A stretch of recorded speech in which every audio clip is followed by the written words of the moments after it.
ci sono ancora sopra come un grande cielo, perché tutti i grandi della nostra vita, della nostra storia, ci continuano a guardare e ci hanno dato questa immensità che è il dono della cultura. La cultura non è, ragazzi, sapere le cose, non è affatto quello. La cultura è sapere il senso delle cose, quando una cosa si attacca a un'altra, avere la gioia di capire che io sono libero quando sono dentro questa cultura. Non ho padroni, non ce ne sono, e non posso nemmeno sentire la sofferenza come qualcosa di inalienabile e invalicabile, perché la sofferenza si batte, la sofferenza fa parte di questa felicità di vivere e la possiamo battere, perché la cultura ci aiuta, ci fa usare altre cose, ci fa sentire che c'è uno scampo, una via, un corridoio, una strada laterale, una porta, qualcosa una strada da prendere, quando le altre sono tutte bloccate. E questo per 52 anni, che non è facile, con un principio che io ho sempre mantenuto, cioè che bisogna insegnare ai ragazzi facendo mostra di non insegnare, cioè bisogna porgere loro qualcosa che loro non sanno, semplicemente come se l'avessero solo dimenticato. Devono essere loro a dire a scuola quello che ci hanno detto, che non sono date con numeri o formule, che sono modi di arrivare alle date, ai numeri, alle formule. Perché non conta il gelato, ma il desiderio del gelato. Non conta arrivare sempre, ma essere continuamente in corsa. E questa è la felicità. La felicità è non arrendersi mai. L'obiettivo è là. E io corro, ci arrivo, prima o poi ci arrivo. Se non ci arrivo ne prendo una fetta, e poi ne trovo un altro di obiettivo. Corro di qua e di là. Io tutte le mattine che entravo a scuola per tanti anni, 38 anni al liceo classico, per 38 anni entravo, guardavo la porta e sulla porta mi dicevo: tu adesso entri lì 5 ore, se non esci e sei stremato e non ce la fai più, significa che hai fatto un cazzo per tutta la mattina, perché tu devi fare così.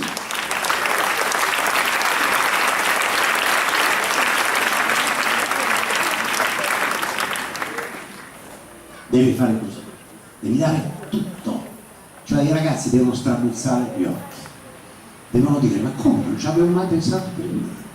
Ma perché? Ma cos'è quella frase? Ma l'aveva già detto quello lì. La frase che vi ho raccontato, vi ho detto prima, quella sul fatto che bisogna insegnare facendo finta di non farlo, sembra che sia scritta da Eco, o che sono io, un sociologo di oggi. È una frase di un poeta inglese del 600 che si chiama Alexander Pope. Pensate, 4 secoli fa, quando a scuola si andava, voi lo sapete, nei filmati, a scuola i professori usavano la frusta, i bastoni che davano sulle mani ai ragazzi. Pensate che luminosità aveva quest'uomo e che concetto veramente rivoluzionario a dire, perché insegnare è questo. La parola di per se stessa è sbagliata, ti metto un segno dentro è più giusto da dire, non ti metto nozioni dentro, io ti insegno, ti metto un segno dentro, significa che poi quel segno lo usi tu, lo calcoli come vuoi, lo mischi, te lo riprendi, vedi altri segni, lo paragoni, lo metti fuori, trovi altri come te che abbiano questa dimensione del senso della vita, che non è soltanto acciuffare, arraffare tutto quello che capita e poi andarsene, anzi tutt'altra roba. Essere diversi nella malinconia di esistere anche, certamente, perché no? Perché oggi come oggi è difficile trovare delle persone che siano di questa pasta, di questo modo di agire, di vivere. Però anche in pochi si sta meglio che in tanti in un altro modo. È importante quella nozione. Qui guardate che non si sta parlando di politica, qui si sta parlando di onestà e dignità di essere umano, che non ha partiti, non c'entra niente. Mi fanno ridere quelli che dicono: il mio partito è l'unico, il mio movimento è l'unico, il mio partito è l'unico. Non è così. L'uomo o è onesto e virtuoso e allora può scegliere il segno che vuole, e mette la croce dove vuole, oppure non lo è. Non lo è. E allora qualsiasi segno mette è una testa di cazzo. Quindi non me ne frega niente. Scusate il francesismo, effettivamente vedete. No, non so se siete abituati, perché effettivamente c'è una cultura forse un po' più tranquilla quasi. Non oso dire altre parole, insomma, tranquilla, però ogni tanto saltano fuori queste cose. Perché tutto questo per introdurre un libro, per dire qualcosa, anche perché poi se qualcuno vuole fare delle domande con piacere. Perché quando ho pensato, adesso scrivo un'autobiografia, ho pensato anche di scriverla come nessuno l'aveva mai scritta, giustamente. Cosa si scrive in un'autobiografia? Io ne ho lette tante, anche molto bella, quella di Agassi, bellissima, quella di Kennedy era fantastica, quella di poi scritta da altre naturalmente, l'ultima di Obama pure bella, ma in tutte queste biografie c'è sempre il massimo che hanno fatto nella vita, cioè le grandi azioni, i grandi premi, le grandi vittorie, anche le partite brucianti, ma sempre atti epici, cose grandissime, perché sono tutti grandi questi personaggi. Io così grande non sono, però di fatti epici ne ho anch'io, tantissimi, tanti, premi, un casino di premi, tantissimi, e premi anche importanti, il Montale, il Carpino, le presi, tanti, l'Elsa Morante, il premio Chiara, il premio D'Annunzio, ne ho presi tutti, ma per la letteratura, non per la musica, ne ho presi tantissimi, ma non ce n'è uno in questo libro. In questo libro non c'è nemmeno un avvenimento importante, cioè questi 13 ricordi sono 13 ricordi normalissimi. Non esiste Sanremo, non esiste Vittoria, non esiste un concerto con 10.000 persone, non esiste niente di tutto questo. Esistono le cose più semplici che mi sono capitate, quelle da cui ho capito veramente che cos'era il senso da trasmettere, tentare di trasmettere ai ragazzi, ai bambini, agli altri e dai vicini. E quindi sono episodi che sembrano addirittura all'inizio futili, così piccoli questi episodi che li ho trasformati in lettere ai miei figli, per dire ai miei figli che la vita non è epica, la vita non è grandezza secolare, la vita è normalità, è normalità. Perfino uno dei più grandi poeti di tutto il Novecento, io ho scritto anche una canzone che si chiama Fernando Pessoa, e che per tutta la vita aveva creduto di scrivere cose immense, astrali, fantastiche. Nel giorno della sua fine, della sua morte, si accorge di aver cannato tutto,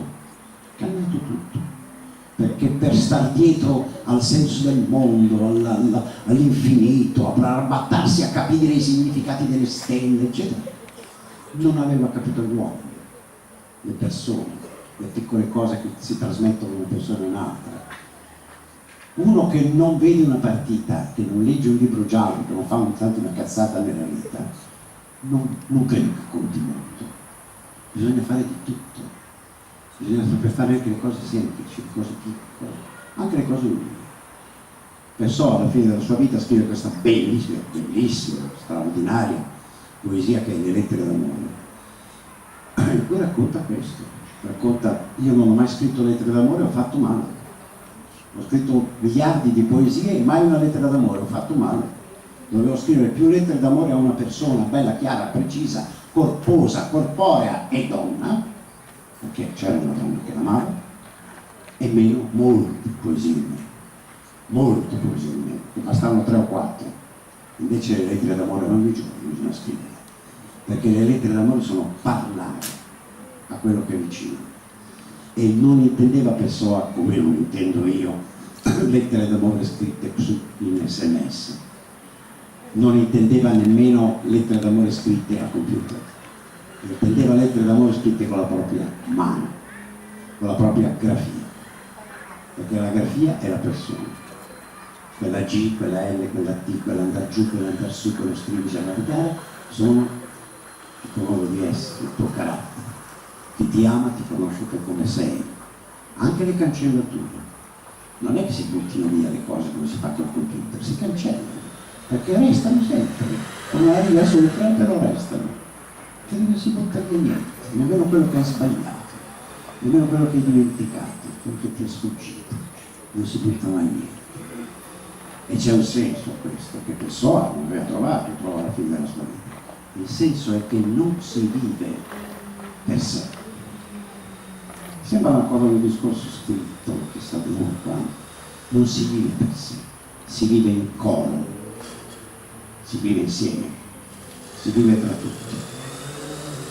E forse per questa ragione, questi giorni, sapendo che venivo qui dalla mia amica Bruna Coscia, dal mio amico sindaco, da voi, qualcuno di voi lo conosco, mi sono riletto un po' questo libro, che tra l'altro ha già un anno, che quindi non è una novità. Me lo sono riletto perché mi ero dimenticato alcune cose. E rileggendo mi sono soffermato su quello che forse è meno eclatante la meno eclatante delle lettere che ci sono su qui, una delle 13 lettere, e la meno anche divertente, se no, beh, è divertente anche quella, ma a suo modo, perché queste lettere non sono tragiche, sono anche spesso ridicole, è la meno comprensibile subito, perché forse parla di un argomento un po' difficilotto all'inizio, però è quella che mi ha preso.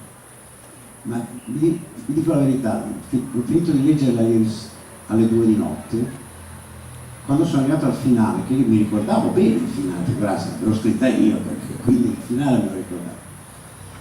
Eppure io, leggendo dopo 10 pagine di racconto, leggendo quel finale, quella rivincita, quella battaglia sostenuta, persa e rivinta dopo la morte, mi sono commosso. Ho detto, ma sei scemo, ti commuovi per una cosa che hai scritto tu, commuoviti per le cose che scrivono gli altri. E allora ho pensato, non è vero, non l'ho scritta io. Questa è una cosa che avrebbe scritto chiunque, qualunque persona potesse avere o abbia adesso la sensibilità di capire una cosa del genere, anche più di me. E io la sto leggendo come se l'avessi scritta un altro. Ed è la storia, chi l'ha letta già lo sa, chi non l'ha letta gliela voglio dire, perché non voglio parlare di tutte le altre cose, ma di questa sì. Una storia che si chiama Frammento 94. Cos'è il Frammento 94? Tantissima, tanta, moltissima poesia lirica antica, greca, si è persa. Per ovvie ragioni, sono bruciate le biblioteche. La professione tipica della biblioteca è quella di bruciare, purtroppo. Quasi tutte bruciano, infatti di libri e bruciano. Oppure si sono sperse per ragioni politiche, a volte religiose, per cui un autore che è un po' in dubbio non si butta via. E allora noi della più grande poetessa di tutti i tempi abbiamo solo qualche frammento. La poetessa si chiama Saffo. Abbiamo solo qualche frammento. E uno di questi frammenti, il frammento 94, è un addio, come molti dei frammenti di Saffo, perché Saffo aveva questa scuola bellissima di ragazze a cui insegnava il canto, a cui insegnava la danza, a cui insegnava l'arte, la poesia, la vita, tutte ragazze che poi andavano a sposarsi. Voi sapete che erano tutti matrimoni di convenienza, poco d'amore. L'amore era una cosa da tutti, l'amore spirituale non si dedicava al proprio cuore, si dedicava alle idee e anche a volte a qualche compagno. E Saffo aveva tutte queste ragazze a cui voleva un bene immenso, strepitoso, e ogni addio scriveva, anzi non scriveva, perché Saffo non scriveva, Saffo cantava. E questa, mettiamola subito in chiaro, è una cosa da dire e da tenere qui, anche perché la deterenità che Bob Dylan, direi che è uno che nelle cose cioè tutta la poesia è nata in musica, non esiste poesia nata detta o da leggere. La poesia greca è in musica. La poesia di Saffo, che noi leggiamo, che voi leggete, che qualcuno di voi ha letto sui manuali, è storpia così, è spuria, è sballata, perché non c'è la musica. Non si riesce a leggere solo la poesia senza musica. anche se c'è un vetro bellissimo, che ha degli accenti splendidi, altra ragione per cui uno si innamora della cultura, che è già musica di per sé.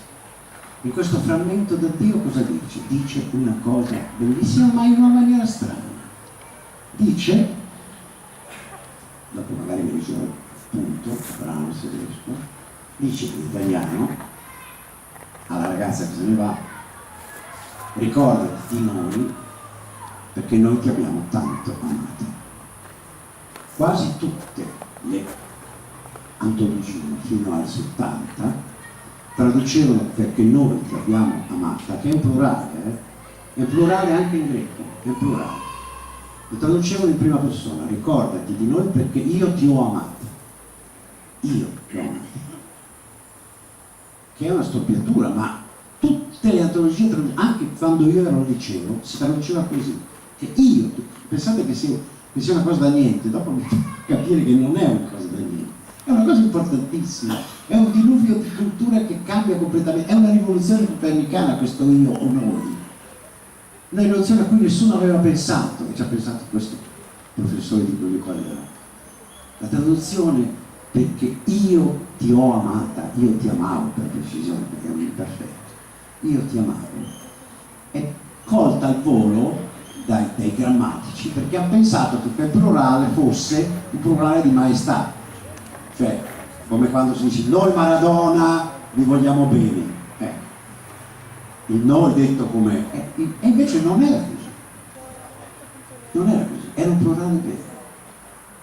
E allora la storia è la storia di questo professore meraviglioso, fantastico, professore anarchico, capo di tutto il liceo dove lavoravo io ero un ragazzino, ero appena arrivato, amante dei cavalli, del poker, che mi ha insegnato come si gioca a poker, che mi ha insegnato come si guardano i cavalli da corsa, sia al trotto che al galoppo, per cui siamo stati mesi e mesi insieme all'Ippodromo, a San Siro, magari giocando poco, solo per il piacere di vedere i cavalli, ma sempre tutte le sere a tavola da poker, dove io perdevo regolarmente e lui vinceva sempre, perché era il più bravo giocatore di poker che io abbia mai conosciuto.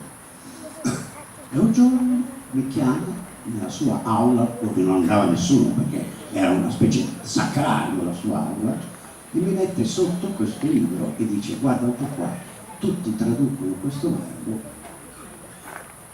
a singolare, e invece non è lei che dice addio, è tutto il gruppo che dice addio, perché non esiste un sentimento che sia solo di una persona. E qui è dimostrato. Questo era un gruppo di persone che amavano le cose sensibili, il verso, il metro, l'armonia, la melodia, le stelle che si alzano, si abbassano, il cielo, i fili colorati, i fiori, come metterli, come non metterli, erano una per l'altra, si spartivano un diamante, un pezzo per uno. Non è possibile che all'ultimo addio sia solo lei a ergersi e a dire io ti ho amato. Non è così, perché nessuno parla solo di sé quando si è in tanti in un'emozione così grande, perché la vita, la cultura sono coralità, sono insieme, sono io per te e tu per me.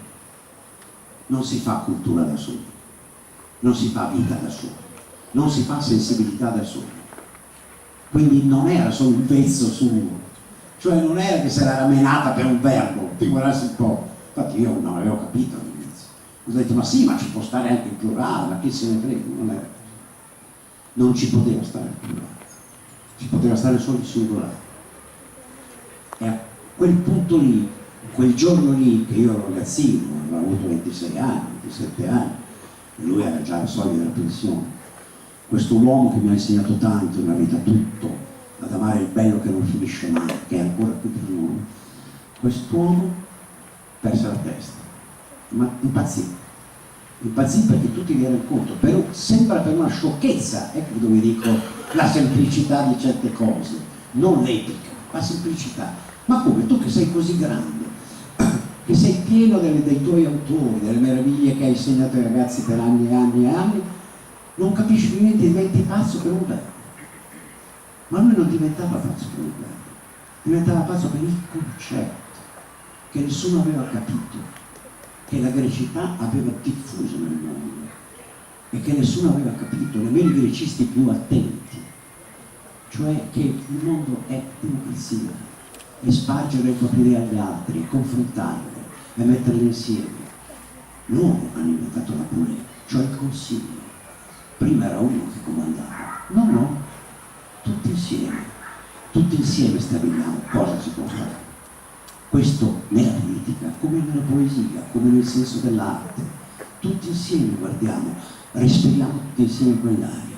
Quindi non era una questione di un verbo, non era assolutamente una questione di un verbo, era una questione molto più grande. E io allora, che ero politicizzato al massimo, non capivo niente, mi dissi, ma come? Qui ci siamo con i problemi del Cile, dell'Argentina, con gli operai che non mangiano, con queste cose, e lui mi va a rompere i coglioni con questa storia di un singolare in plurale. Non avevo capito niente.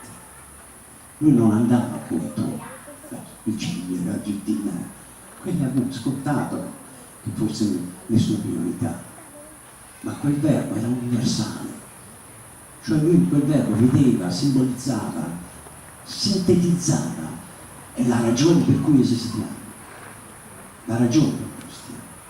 Questo verbo non è singolare, questa persona non è singolare, non è io ti amavo, è noi ci amavamo. E questo l'avrei capito dopo, perché per questa pazzia Emilio Rattazzi morì lasciato da tutti, dimenticato da tutti, ma oltretutto offeso da tutti, anche dai genitori dei suoi studenti. Fu preso per un pedofilo, fu preso per un fascista, per un violento. Tutti gli dissero di tutto, gli scrissero di tutto. E lui morì dimenticato. E io allora, che ero via da Milano, perché ero in un liceo a Desenzano insegnando, presi i miei bagagli e tornai al mio liceo e dissi no, io voglio fare una commemorazione di Rattazzi, figurarsi, una commemorazione di Rattazzi che tutti quanti ce l'avevano sul culo, tutti quanti. Era una cosa impossibile. E tanto feci, tanto meno male che non presi di diritto, tanto feci che ci riuscì. Era naturalmente da non radicalizzare, il preside mi disse anche, non verrà nessuno, però lei, gli diamo l'aula dei Rattazzi, lei vada lì e a quelli che verranno dica due parole per ricordarmi questo professore. Beh, io andai partì da Desenzano quel giorno, tanti anni fa, non dico nemmeno che anno ero veramente giovane, e arrivai al liceo, che era il liceo Beccaria a Milano, uno dei più grandi licei di Milano, dove ho passato 40 anni nella mia vita. Entrai a scuola e già dalle scale c'era un casino di ragazzi con la vista. Feci fatica ad arrivare al terzo piano, perché era pieno di ragazzi. L'aula era stracolma, quasi non si riusciva ad entrare. Erano tutti lì, quelli che avevano bigiato, quelli che avevano copiato, quelli che se la facevano addosso, quelli che avevano fatto copiare, quelli che erano al gabinetto a fumare, quelli che non erano a fumare, quelli che facevano il filarino a qualcuno, quelli che erano sempre malati, quelli che piangevano sempre disgrazie, mio nonno è morto, il gatto è morto, il cane è morto, tutti quanti lì. E quasi tutti col libro di Rattazzi aperto al frammento 94. Così, quasi come in quel bellissimo film. Così, come dire, lui sì che sapeva cos'era la vita. La vita era questa, cioè era stare insieme, era la coralità, come noi qui adesso siamo per lui. E io quel giorno di moto di commozione così forte che non riuscivo a dire nulla, niente di niente. Piangevano tutti i ragazzi, perché i ragazzi non sanno le cose, non crediate che i ragazzi siano scemi, i ragazzi sono forti, sono intelligenti e soprattutto hanno una sensibilità che ce la sogniamo. E avevano capito la tragedia di Rattazzi, la tragedia di tutto il modo di sentire l'amore per la cultura. E quindi quando me ne andai da quella scuola quel giorno, direi che fino a Desenzano, che sono 120 km da Milano, chiamasi tutta la strada, eri tantissimo, ma piangevo di gioia, perché sentivo, vedete com'è strana la felicità, sentivo in questa malinconia di averlo perduto una felicità immensa. Pensate un po', una felicità che nasce dalla malinconia, che nasce addirittura dalla tristezza, perché siamo felici, quando ci commuoviamo siamo felici, e questa è l'importanza della cosa. 5, aspettate, sì, grazie, e per la tazza, non per me.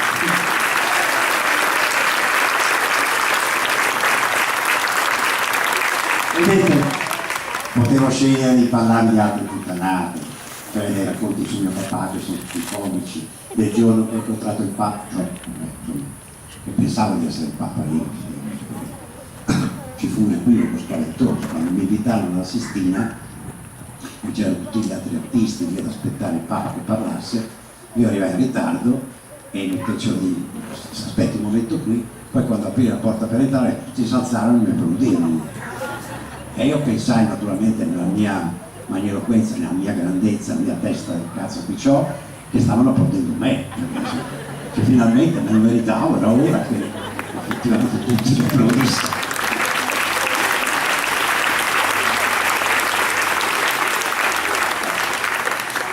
C'erano Salvatore, Umberto Eco, insomma c'erano architetti famosi, tutti applaudivano. Poi naturalmente mi accorsi che mentre entravo io a destra entrava il Papa, quindi stavano applaudendo il Papa. Potevo raccontarmi anche questa storia qui, o anche altre. No, ho voluto questa di Rattazzi, anche perché questa storia di Rattazzi ha un finale meraviglioso, perché vedete che la felicità fa dei giri stranissimi, dei giri pazzeschi. Prima del finale meraviglioso della storia di Rattazzi vi racconto un altro finale meraviglioso, il che lo introduce. Il giorno che io mi ero appena laureato, dovevo partire in militare, quella notte lì la mia ragazza, amata in una maniera spaventosa, 4 anni d'amore, 4 anni solo lei, la mia ragazza mi ha lasciato. Guarda, non ti voglio più, guarda di quello, basta, chi sei, non ti vedo. Che a volte, adesso non lo dico, certe donne hanno un tempismo notevole. Proprio la notte che uno parte in militare, poteva dirmelo una settimana prima, o mandargli un fax. Invece no. E io pensate come sono arrivato in militare. Già andare in militare era una cosa, in più andarci con l'anima tutta scartabellata, scasinata, impastricciata, questo amore perduto, perché io non avevo un pensiero ad altri amori, l'amore era lei, non c'era un'altra donna. Quindi è impossibile, io sono sempre stato monotono. Non avevano significato, una donna per volta, non è sempre una donna, però. Finita una comincia un'altra, però sempre una, mai tradimenti. No, questo no. Nei intermezzi tra una donna e l'altra qualche tradimento, ma non a nessuno, perché in realtà non c'era la donna, quindi tradimento a me magari. Arrivo militare e distrutto, spaccato in due, e allora mi metto in mente una cosa, mi metto in mente quello che è l'asse portante di questo libro. Mi metto in mente che noi il tempo possiamo fermarlo, cioè che non è affatto vero che il tempo scorre, va via e basta, e ci lascia indietro come dei cretini. Noi il tempo abbiamo la facoltà di fermarlo, in modo che sia sempre lì, che non sparisca mai, che sia sempre lui, caro il mio tempo, nel presente eterno. Anche questo deriva dalla cultura greca, La cultura greca quasi tutto è presente. Perché il passato torna nel presente, il futuro non esiste, è tardo nella lingua greca. È sempre presente tutto, presente chi parla, chi scrive. E allora cosa faccio? Scrivo una canzone. Perché? Perché la canzone è l'unico modo di renderla eterna. Cioè io in questa canzone la descrivo, la metto lì, com'è, bella, bionda, ventenne, giovane, innamorata, splendida, sulle luci di Milano e contro le luci di Milano, da tutte le parti, la mia città e lei. E la metto lì. E così non morirà mai. Lei vecchierà, sicuramente, se ne andrà, avrà altri figli, si sposerà, avrà dei figli, ma quella è un'altra cosa, quella è un'altra faccenda, quella è un'altra donna. La donna che penso io, quella mia, è descritta, è lì, è sul muro descritta in una canzone. E allora quella sera scrissi questa canzone. Questa canzone nel bar, perché io facevo il barista, ho scelto di fare il soldato semplice, ho fatto il barista.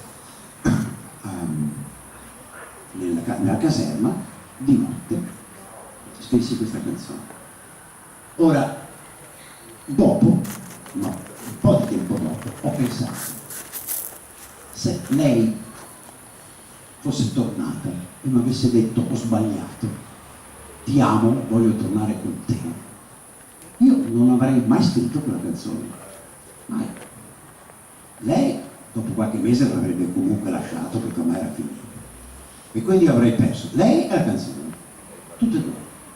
Invece lei se n'è andata, col tempo è sfiorita, sono venuti altri amori, altre cose eccetera, ma la canzone è rimasta, la canzone è lì ed è lei come è sempre e sarà sempre, perché questa è la strana cosa della vita. Quella canzone che voi immagino abbiate capito quale sia, quella canzone lì che si chiama Lucia San Siro, quella canzone lì è eterna per me, nel senso che il dolore, il dramma che ho passato si è tramutato in felicità, cioè è strana la felicità, a volte fa questi percorsi, si maschera da dolore e invece ti dà una gioia immensa, che è quella di cantare Lucia San Siro sempre, tutte le sere, pensate, che gioia per me.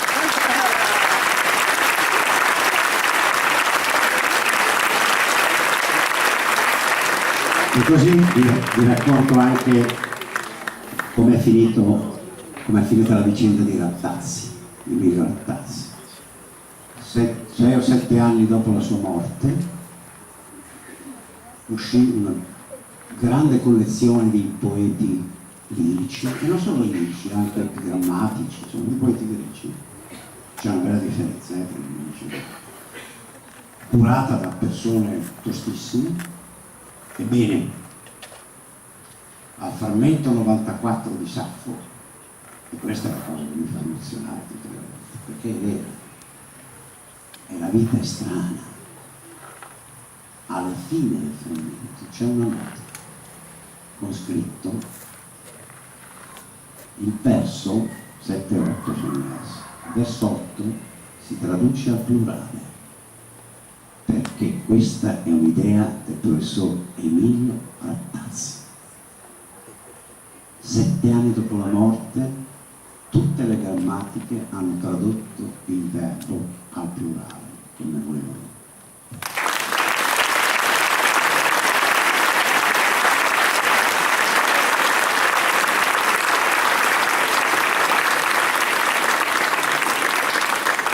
E voi mi direte, ma effettivamente non sono cose semplici queste, però vedete, si parte da qualcosa e si arriva a qualcos'altro.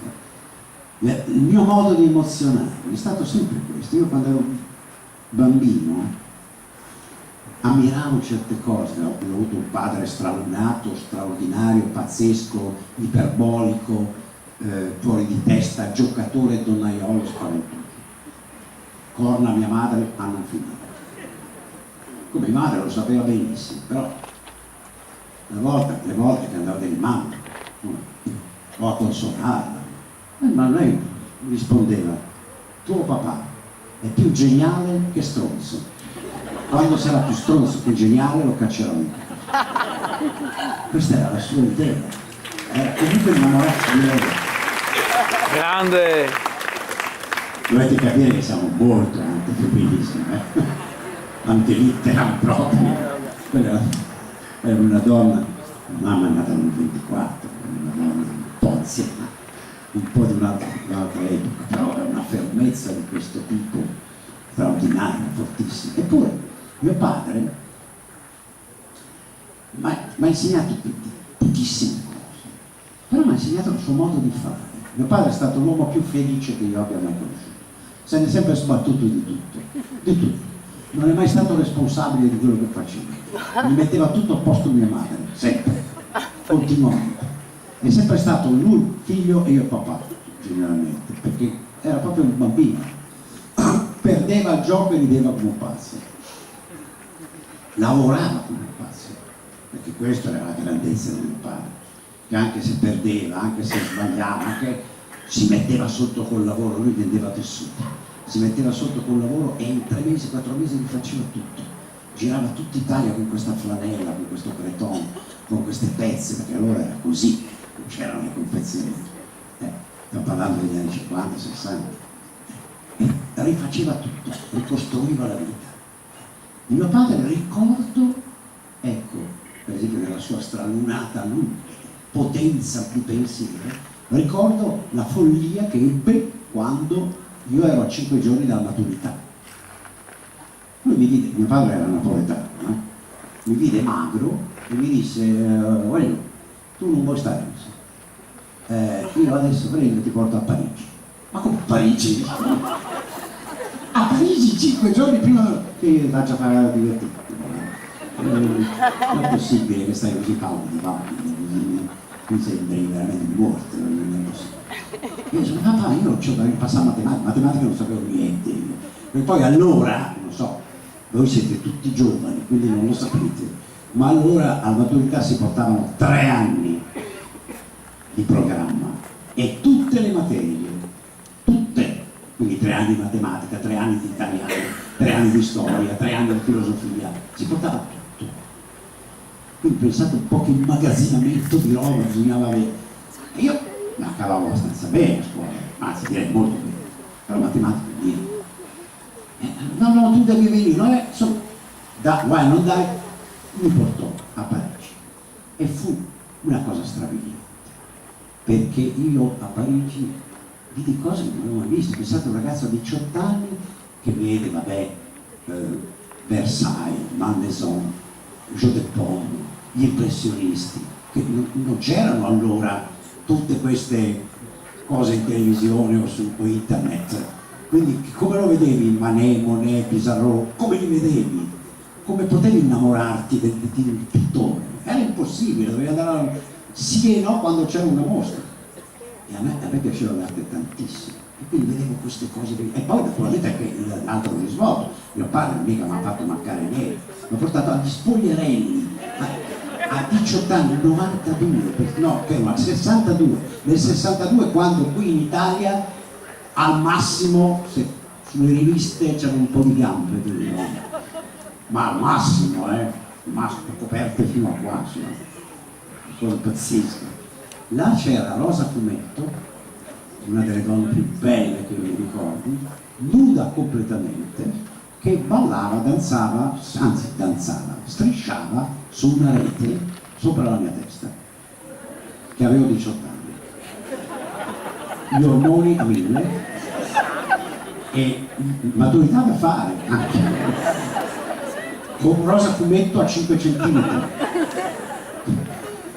Pensate un po', ma uno passa la voglia di fare maturità, cominciare per cosa. E questo fu l'inizio. Alla fine fu che l'ultima sera mi portò a mangiare a Tour d'Argent, che è il ristorante più bello di Parigi, quello che costa di più. E lui era un po' brutto quella sera perché era andato alle corse, non si era fatto la barba, non aveva la cravatta. Infatti quando entrammo alla Tour d'Argent, mio padre parlava solo napoletano, l'italiano lo parlava pochissimo, lo sapeva, non lo faceva apposta, parlava solo napoletano, anche in Francia parlava napoletano, che conoscevano di più dell'italiano in realtà. E si siede e ordina 2 dozine di osteri. Il cameriere lo vede così e gli dice, all'ardire di dirgli, ma lei sa signore quanto costano a un napoletano italiano a Parigi? Il padre è imperturbabile, dice, mi manda il metro. Arrivò il metro e mio padre comprò tutte le ostriche del ristorante, tutte. 3.000 franchi.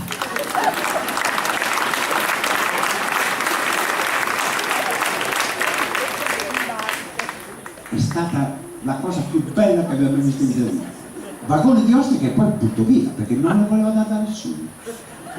Se ne portò un po' a casa e il resto lo buttò nella sedia. Non fregò niente, nulla. Noi mangiamo quadrucci in brodo per 6 mesi. Perché era ovvio, non eravamo ricchissimi. una cosa ci fa l'altra, per cui però quell'azione gigantesca, un'azione di una dignità bellissima. Poi sti francesi, che cazzo ancora gialli, le rompi marroni tremendi, figurarsi.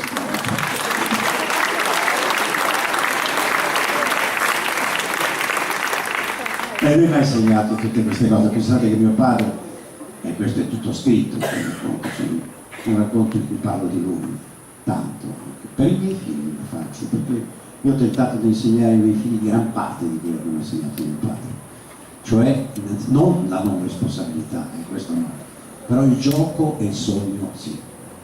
Non si può non insegnare ai figli, o comunque non trasmettere ai figli il gioco e il sogno, sono due cose che devono avere. La realtà c'è sempre qualcun altro che gliela dà, per fortuna c'era la madre che gliela dava, ma io ho giocato sul gioco e sul sogno dei miei figli. Mio padre quando arrivò a Milano i primi anni, io ero piccolino, avevo avuto 2 o 3 anni, non so, non me lo ricordo infatti, mi è stato raccontato, un giorno, pensate che 6-7 anni dopo la fine della guerra, un giorno entrò in un bar e fuori dal bar c'era scritto: vietato l'ingresso agli animali e ai terroni. Mio padre andò in piazza, affittò un cavallo da un birocciaio della piazza, perché allora c'erano già i cavalli, ed entrò nel bar col cavallo e disse al barista, tanto per essere chiari, lui è l'animale e io sono il terrone. Questa era la mia patente. È una sarabanda di queste inezie che però sono vita, sono in quel libro perché c'è un racconto, perché anche questo ha un senso, cioè c'era un rapporto, scusate, le zanzare, gli schini, non sono colpa mia di nessuno, anche loro hanno diritto di vivere, però se vivessero da un'altra parte sarebbe meglio. Mio padre fa parte di quel libro e il legame che ci riuniva era un legame particolare, cioè mio padre se ne sbatteva di tutto, mio padre meno parlava meglio, era contentissimo di stare in silenzio, lui diceva che il migliore amico è quello che con te sta in silenzio, era il suo modo, il suo motto, e ne aveva altri motti che non sono bellissimi nei benedetto. Comunque la sua fisma, il suo problema, ce n'aveva uno solo, ed era che i figli non gli volessero bene, cioè che a un certo punto smettessero di volergli bene. Aveva questa, è un tormento per lui, noi gli volevamo bene, certamente, ma lui si era messo in testa, era un napoletano superstizioso, tutte queste cose, aveva tutti i guai del napoletano, si era messo in testa che noi non avremmo fatto di tutto per lui. E allora il suo sport preferito era farci fare delle cose impossibili, cioè ci chiedeva delle cose veramente inutili o tremende o di nessun conto da fare. Per esempio, voi non lo sapete perché siete giovani, ma una volta si giocava al totocalcio, si faceva 13 qualche volta, mio padre se ne ha fatto 11 tutta la vita, ma in 12. Comunque si giocava al totocalcio, però non si giocava così facilmente come oggi, che non devi copiare con la penna. Mio padre faceva circa 200 schedine a settimana e chi le ricopiava? Io, cioè la parte della matrice, quella che va allo Stato, bisognava ricopiarla, x12, x12, tutte il sabato sera ricopiavo e me lo chiedeva e io lo facevo.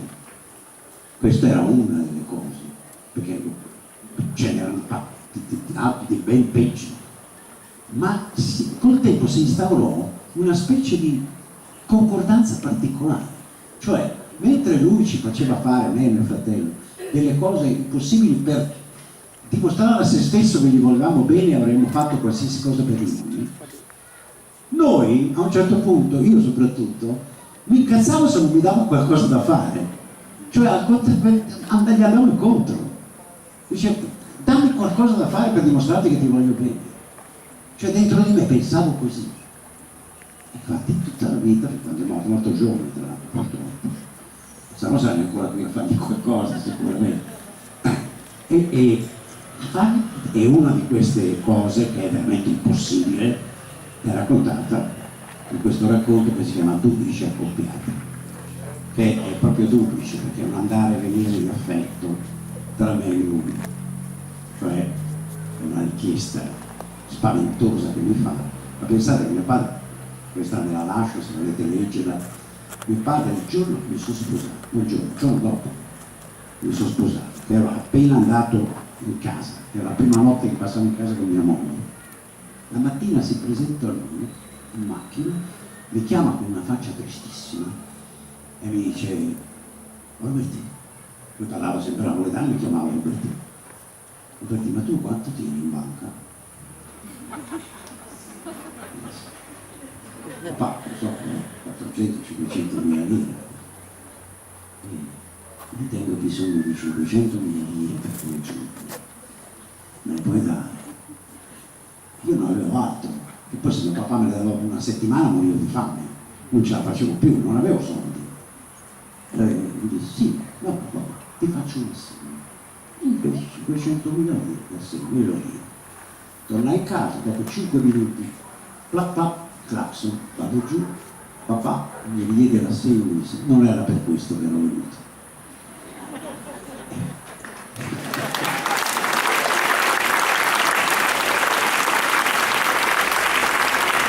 Pensavo al tipo, non ne fregava niente delle 500 euro, voleva vedere se gliele davo, era tutto lì. E io glielo davo. Avrei dato qualsiasi cosa, avrei dato qualsiasi cosa perché ci sono persone e ci sono momenti, ci sono cose per cui dai tutto.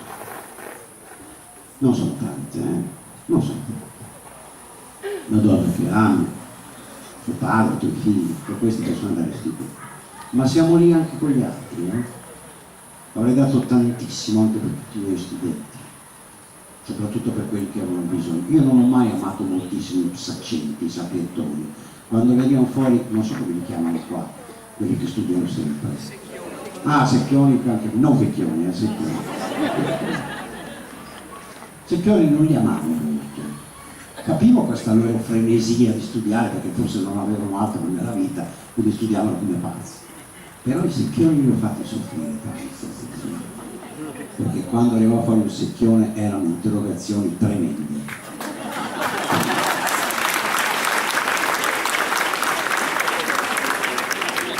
D'altronde è evangelica la cosa.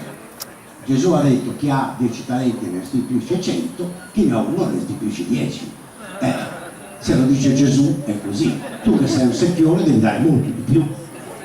Non è un'ingiustizia, è una giustizia.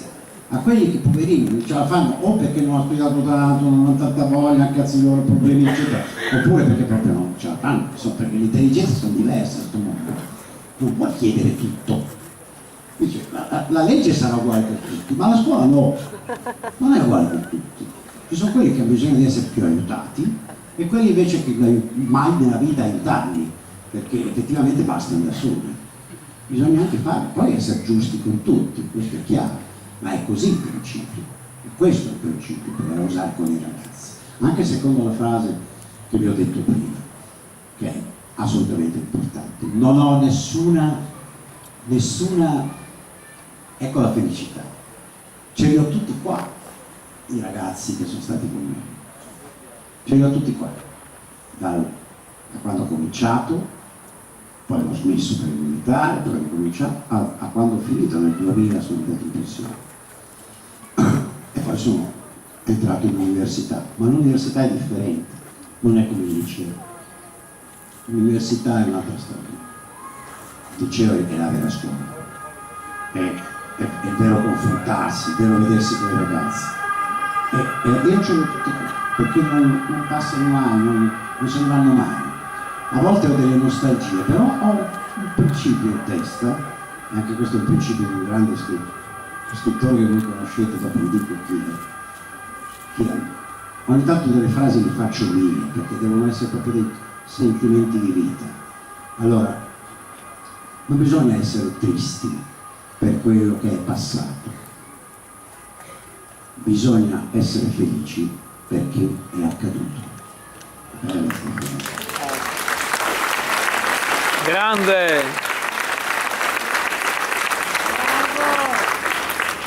Perché era il tuo santo di Fabrizio Fabrizio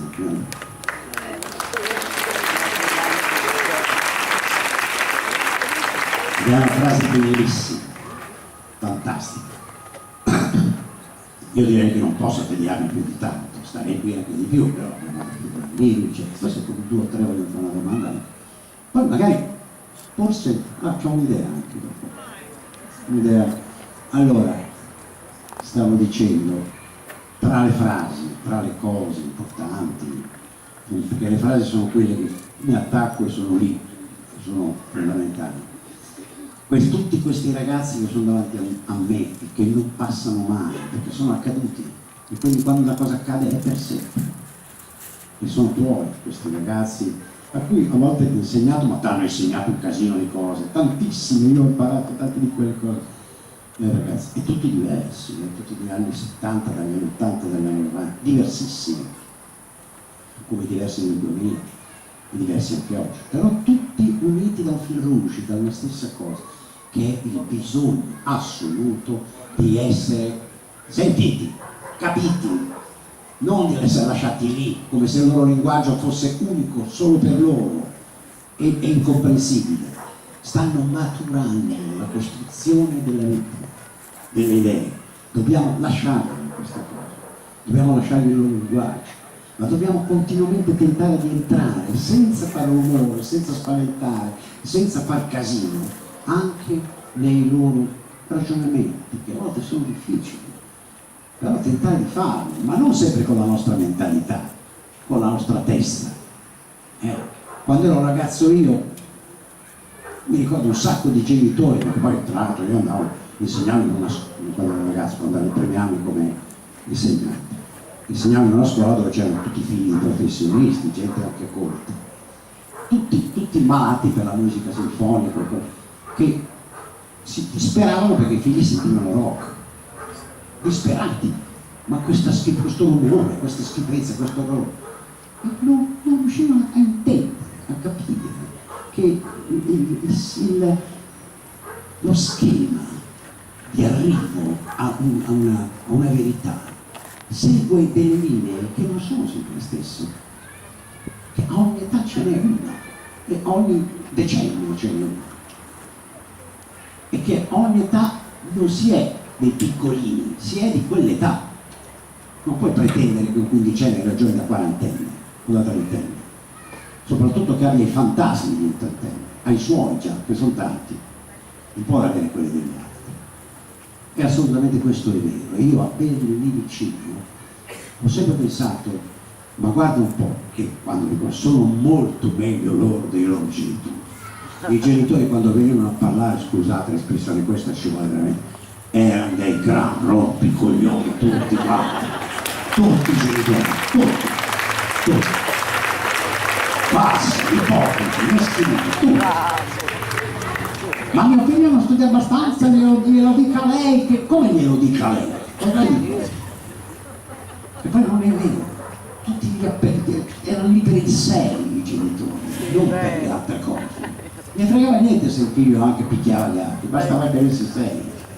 È un modo di pensare, no, sto scherzando, è chiaro che c'erano anche dei genitori buoni, ma era molto una minoranza, una gran minoranza. Eppure questi ragazzi sempre avanti, ma c'è un segreto che va con i figli e con i ragazzi. È l'ultima cosa che vi dico questa sera, perché questa è forse ancora la più mia di quelle dette prima. E mi devo rifare a una storia bellissima, ma detta in breve, per finire con una testimonianza splendida, che vale per i ragazzi, vale per i figli.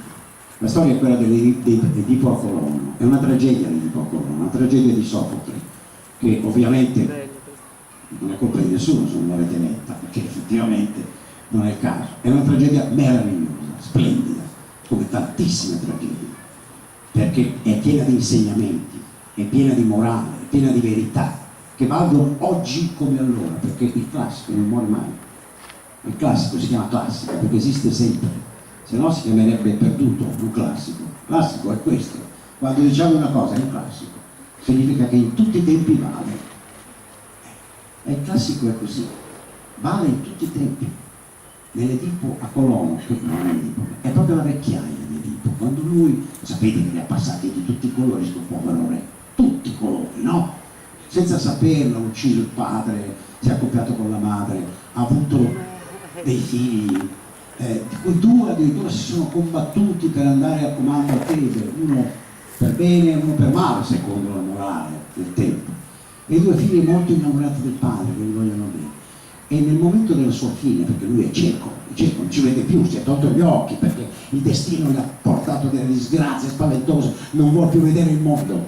E allora è in questo demo attico, cioè in questo paese attico che si chiama Colono, e sta andando in questo bosco con dietro le figlie, due ragazze che gli vogliono bene, una che sarà anche protagonista di una bellissima tragedia che è l'Antigone, e l'altra Ismenia, e le figlie vedono che lui se ne va come per andare via. E infatti sta per andare via lui, perché sa benissimo che un Dio lo sta chiamando per portarlo sul cielo. E attenzione, favole per bambini, che i miti di Zeus e palle del genere. Le persone colte in Grecia sapevano che esisteva un Dio, che esisteva una verità. Pensate a Platone, al vertice del triangolo, o come volete chiamarlo voi, mettere tre cose più importanti, il vero, il bello e il buono, metterla su, tutte e tre uguali, che sono Dio.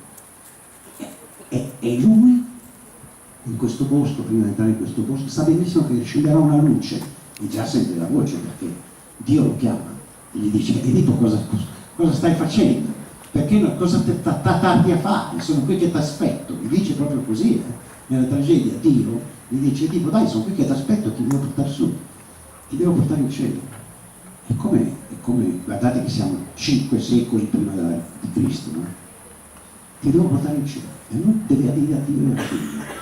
E per dire a Dio alle figlie usa queste parole, che vi dico ovviamente in italiano, che sono una frase splendida. Dopo tutto quello che ha passato, ha sofferto, tutto quello che gli è capitato, i drammi, eccetera, è stanco, non ha fiato, ha gli occhi persi, però sente questa luce lassù che arriva, si rivolge alle figlie e gli dice: ragazze mie, c'è una sola parola che libera dalle pene e dai mali del mondo, e questa parola è amore. Grande!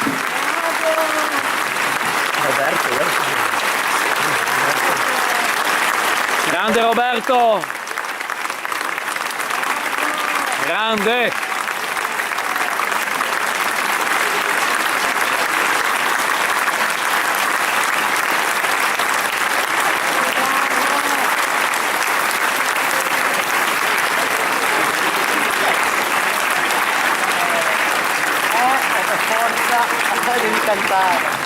Io ringrazio voi, ringrazio ancora la Bruna, il sindaco, tutti. Non ringrazio le zanzare di Serino. Ce l'ho tutte nei capelli. Ho fatto uno shampoo spaventoso, uno di quegli shampoo. Non shampoo, trovare shampoo. No, vabbè, da pubblicitare la volta di niente. Pensate, questa che si è inventata, io non posso dire le marche, però questa che si è inventata che fa le scatolette di tonno, pescando i tonni uno a uno con la lezza, con la canna. Cioè ci mettono 14 anni a fare una scatoletta. E hanno sguinzagliato 7.000 persone, 8.000 persone che con la canna stavano aspettando il tonno. Come si fa a credere? È proprio incredibile. Come si fa a credere alla ragazzina che sta sul letto e chiama la mamma e dice: mamma, un po' di tempo che ho uno strano prurito lì. E la mamma che gli dà il vagisino, se non gli dà... E ci vorrebbe invece un ragazzo.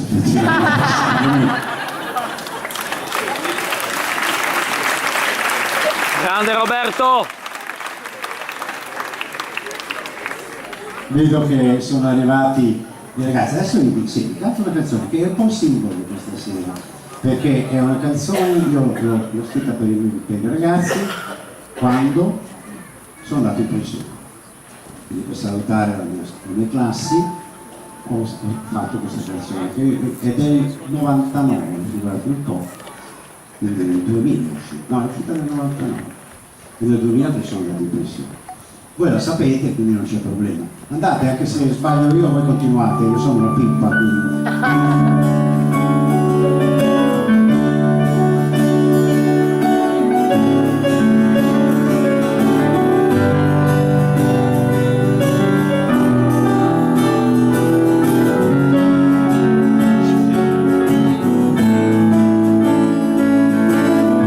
E ti diranno parole rosse come il sangue, nere come la notte.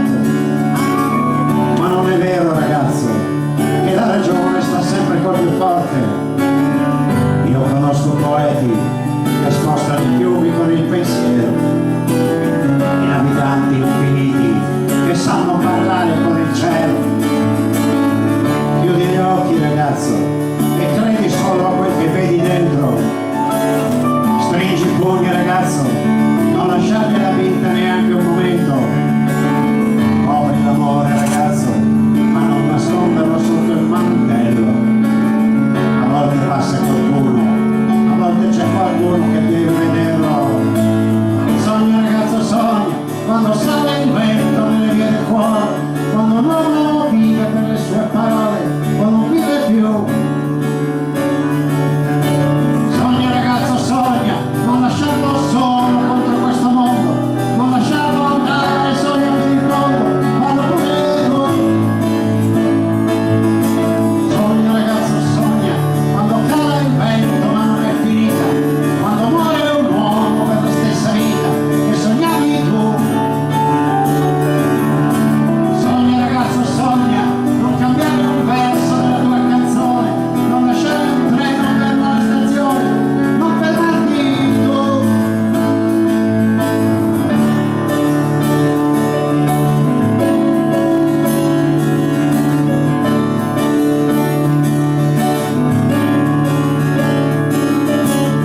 Lasciali dire che al mondo quelli come te perderanno sempre, perché hai già vinto, lo giuro, che non ti possono fare più niente.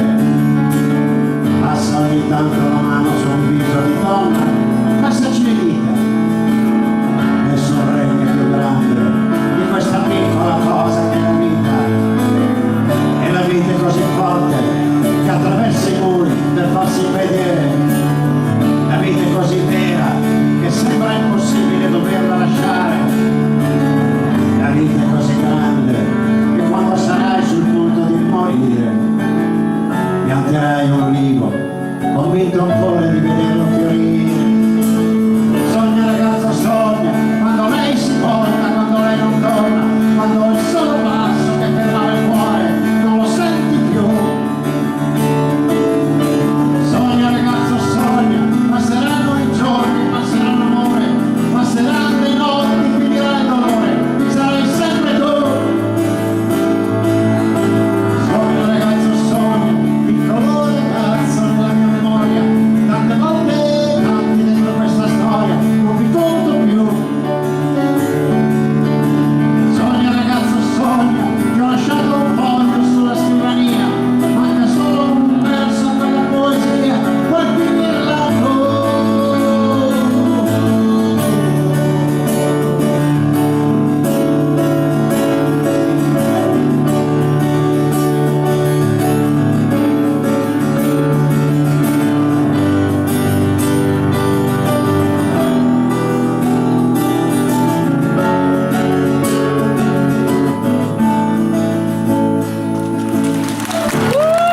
Grande Roberto!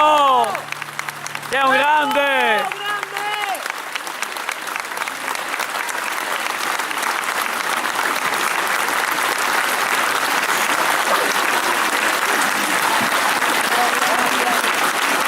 Posso chiedervi una cosa? Ho visto che lui era stato